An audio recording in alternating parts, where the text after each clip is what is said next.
Moving to Gran Canaria was honestly the scariest but the best decision I've ever made, and today I thought I would take some time just to sit on my bedroom floor and tell you about all the highs, the lows, the real experience of moving my entire life abroad to a country I've never ever lived in.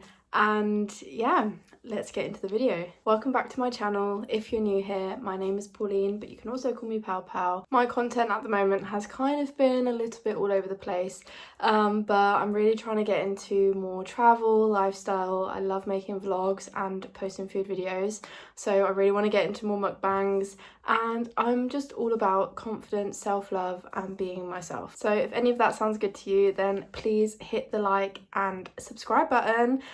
It would really help me out. I moved from the UK to Gran Canaria in 2022. It was October 2022, and I came to live with my Spanish girlfriend and her family. I've just put my light on charge so you can actually see my face now, and I'm also needing a quick snack because I'm so hungry, so I'm eating grapes.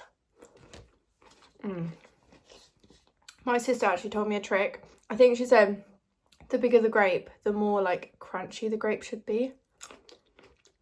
So anytime I buy grapes, I look for the biggest ones. Some of these are a little bit soft, but yeah. Okay, so moving on, the big question that a lot of you may ask is why and what made me move to Gran Canaria? And to that, my answer is love.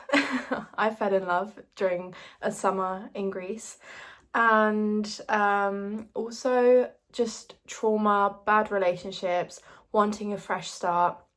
All of that just really stood out to me in the moment of like getting away from England.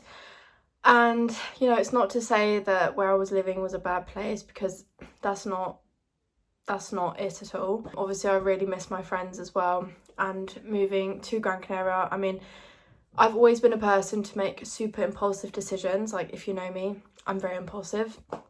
I don't know, it's just how my brain is.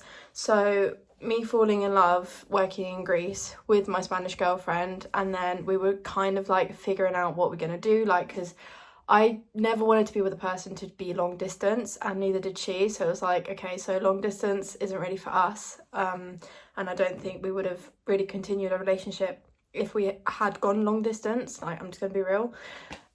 So I said to her straight away, like, sorry, it is crazy, you know, but yeah, I said to her straight away, I will move to Gran Canaria. Like, I said it in a flash, and that is what we continued to do. So the way it all worked was that I finished working in Greece in August time. This was at the beginning of August. So then at the end of August, I actually flew out to Gran Canaria to meet my girlfriend there for the first time ever, to like see where she's living. Her and her dad were showing me all around the island, and it was amazing because previous to that, I had been in Gran Canaria on a family holiday, and then I went again with my best friend Josh. We went in 2019, but we were in like the tourist area and getting drunk, and like we didn't really see anything of the island. Like, we didn't see Gran Canaria.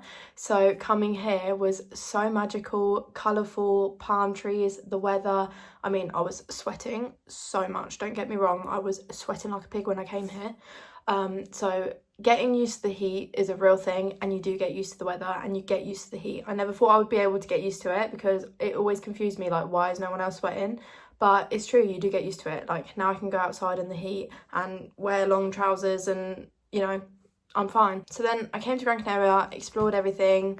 I pretty much fell in love with the place. Like, I really saw my future to be here, even though, you know, slowly but surely everything was sinking in, and you know, my move, like me moving to Gran Canaria, was becoming more real, because at the time I didn't think about it. Like, I knew it was happening, I knew I was doing it, but I didn't think about it to process anything. I just went on, like, I just continued on with what I'm doing. In October, my girlfriend, she came to England for the first time ever, and oh, it was like the nicest experience, because you know, it's always exciting to show someone where you live and where you grew up, and showing her London, and I don't know, it was just such a nice time together. Then she also met my parents for the first time. Like, it was all like very much like first things happening, you know, like the first time. And obviously when I came over to meet her parents, I didn't speak a word of Spanish and they don't speak any English.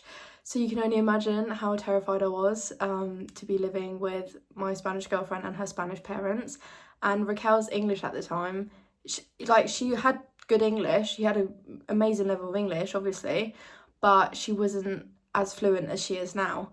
So yeah, it was all very much getting used to everything and just coming to terms with like the decision I had just made. As I said, I just hadn't processed anything prior to coming here. I mean, I remember being in the car with my friend Josh.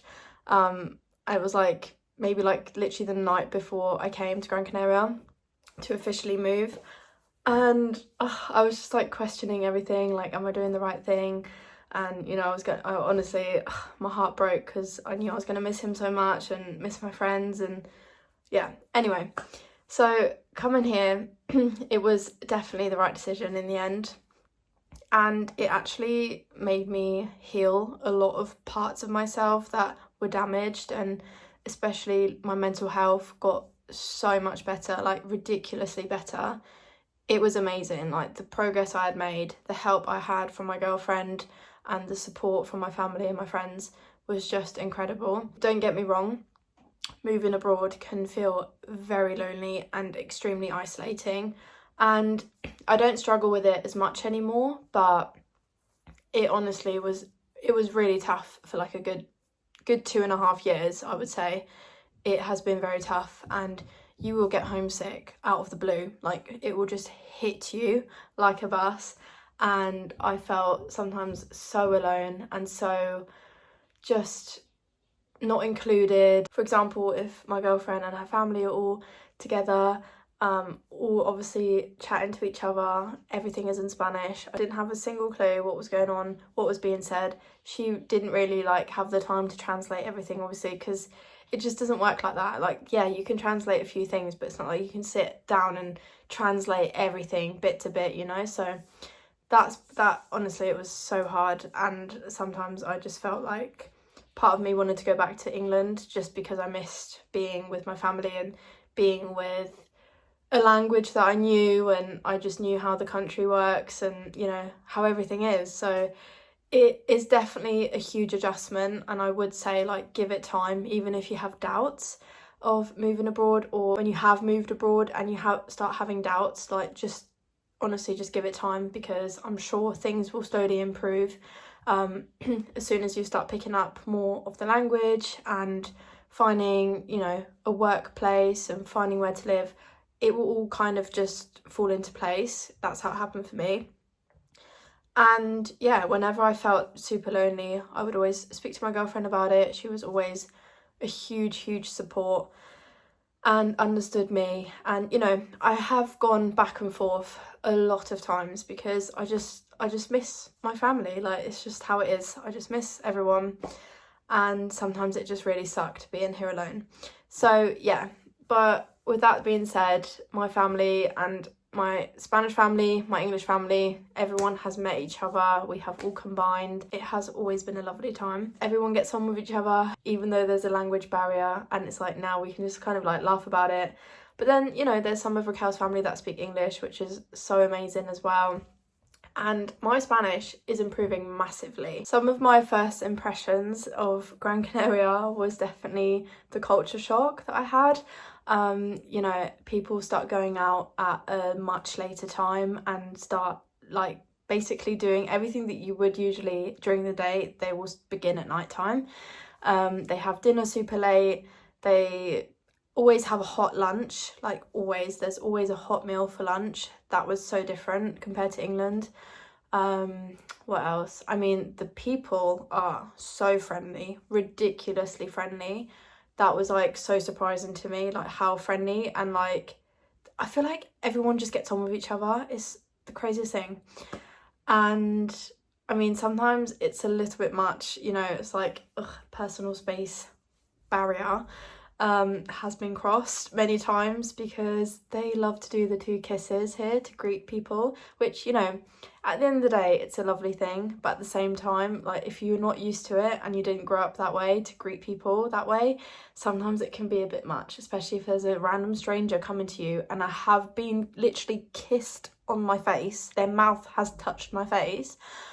and I'm just like, no, no thank you.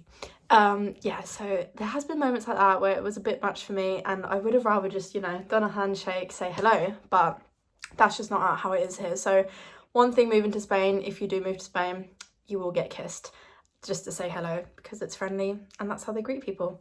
So yeah, everything is way more relaxed. It's just how it is. They just live life more, I would say.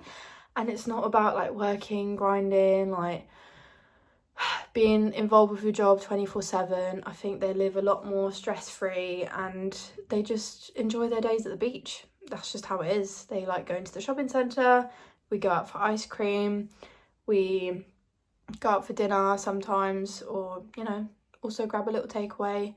But yeah, they have coffee at 7 p.m.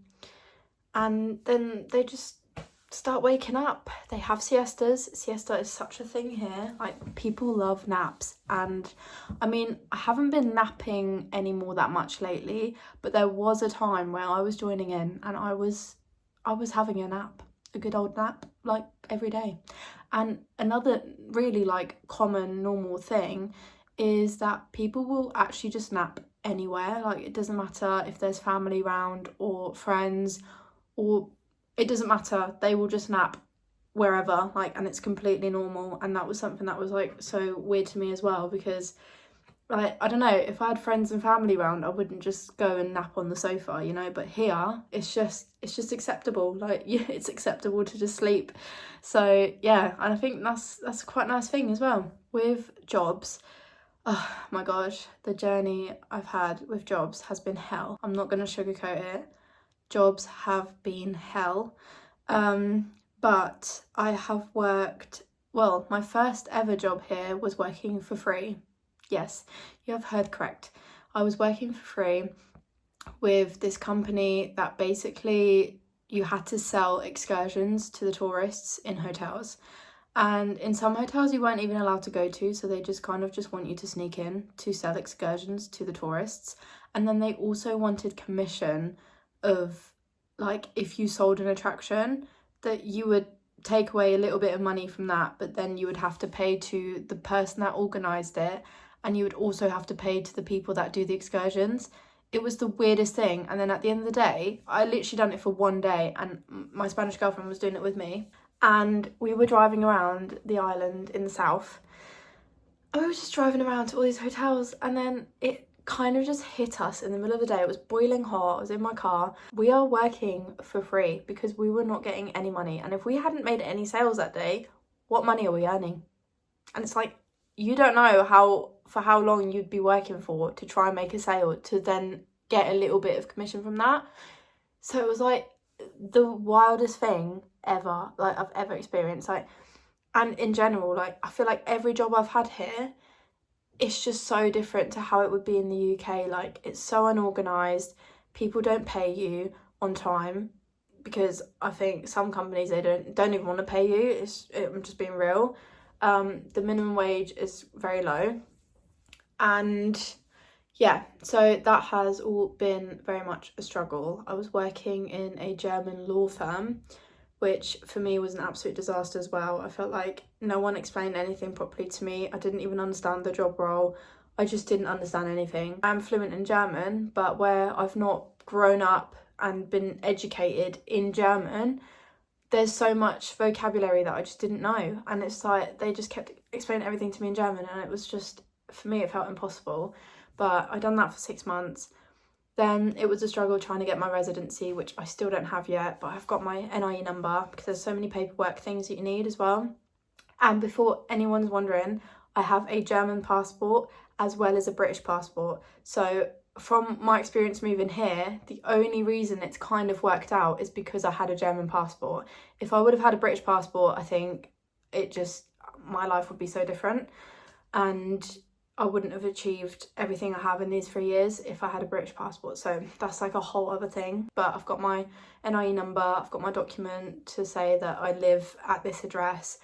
I don't know, there's like a few other documents we managed to get. I'm registered to the medical centre now, and I went the other day actually, and surprisingly, I live in a small town, but surprisingly the doctor even spoke English, and there was one woman who even spoke a bit of German. I was like, wow, look at that. So yeah, that was really cool. What else? Basically now I have to work for 6 months because I started a new job in October this year, and after 6 months I can then officially apply for my residency, because I've got all my paperwork now. It's just that I need to work for 6 months and earn at least €500 a month to obtain my residency. So I'm just so excited. The only other way to get my residency would be to get married, but Raquel and I mean, we had talks about it. We actually are engaged as well, which I know everything happened very quickly between us, but it was all for the best. So yeah, we are engaged. We're just trying to now like get our heads down, save up money, get a house, have a wedding, do all that shebang kind of thing. So yeah, we just like a bit more structure and organisation in our life, even though, I mean, we're both not the most organised people. Well, I mean, we like to leave everything to the last minute, and we're both the same, which is absolutely terrible because it doesn't help any of us out, you know. So that is something we need to improve on. To tell you a few things that I do miss from England is probably, I would say, the way that jobs are organised is so much better. I do miss the supermarket food. I miss British supermarkets so much, like a lot. I miss British sausages, I miss British bacon, bagels. You can get bagels here, but only the plain ones, and they're quite pricey. I mean, I should just learn to make bagels myself, let's be real. Like all the options of bread, you can get bread rolls here and you do get nice things, but it's just not the same. It's not the same. You don't get tiger bread, you don't get cheesy breads. I mean, only Mercadona sells one type of cheesy roll. It's just the bread selection is not the same. The cheese selection is not the same. The sauce selection is not the same. And that was another culture shock I had. They don't eat sauce. Like, they don't really eat sauces with their dinners and like lunch or anything. And I'm such a sauce person. And you know, in the UK, you get a sauce for literally everything. And coming here, like, they would just eat chicken and rice or chicken and potatoes, and it was like super plain, and there's like no sauce. I was like, oh my god. So yeah, that's one thing I had to as well adjust to, but you know, now I just eat my sauce when I want. And they eat a lot healthier, I would say, here as well. Like, they eat a lot more, I don't know, they know how to portion control. Great break.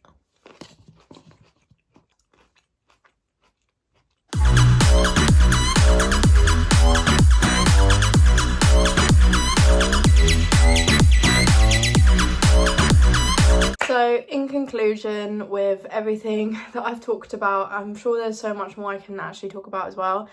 Obviously I have grown to love the Spanish culture. Like, I adore the Spanish culture. Obviously there's parts that I don't really vibe with, but there's so much more that I don't know, it makes me feel at home, and it makes me feel part of something that I didn't have before, because I feel like comparing the Spanish culture to the UK culture, I never would have fit in properly with the UK culture. I don't know, I'm just not meant to be living in the UK. And I think if you're someone who can feel it, like, in you, you need to get away, you need a fresh start, you want to explore a different culture or just live a different life in sunshine, in the heat, like in nice weather, palm trees, the beach. Oh my gosh, the amount of amazing beaches I've seen and experienced in these 3 years, it has been beautiful, like absolutely stunning. I do miss cold weather as well, don't get me wrong, and it is nice to now go back to England to be there for a holiday kind of thing,